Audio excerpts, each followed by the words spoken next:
अस्सलामुअलैकुम साथियों,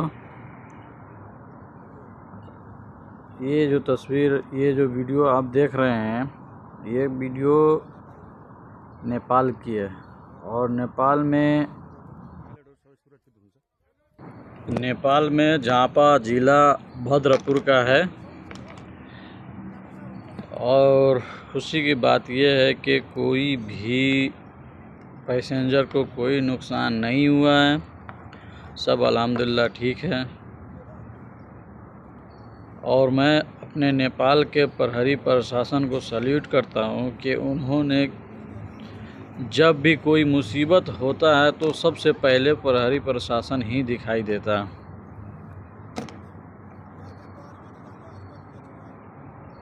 आप समझ सकते हैं कैसे ये प्रहरी अंदर से निकल रहा है और फिर दूसरा जाएगा, फिर तीसरा जाएगा और वहाँ से पैसेंजर को निकालने की कोशिश करता है और निकाल भी लेता है, कामयाब हो जाता है।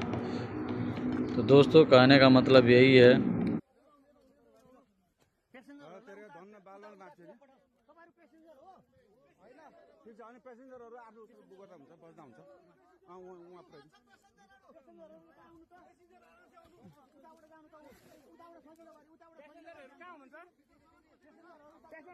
यसो गर्नु न, बुद्धको स्टाफले एकजनाले ह्यान्डल गर्नु न, बुद्धको स्टाफले गर्नु न।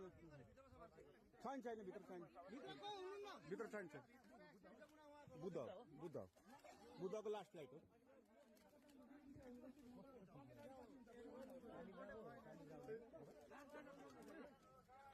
धन्न भगवान कृपाले केही भएन।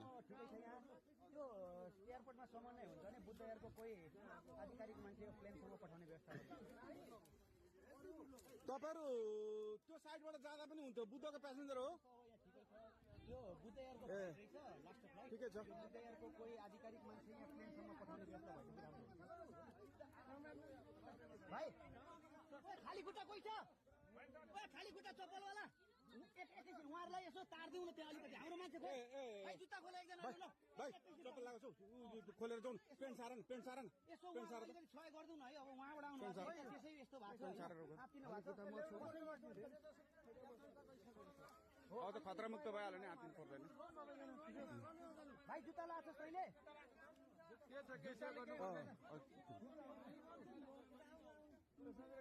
उहाँलाई यसो सहयोग गरिदिनु पर्यो। ए सालजी यसो गरौँ न, यो चप्पल खोलेर गर्नु, खुट्टा सारिदिनु उहाँहरूले प्यासेन्जर कोही हुनुहुन्छ अरू यता? होइन, अब उतैबाट गरौँ। उतैबाट जानु भएको छ धेरैजना।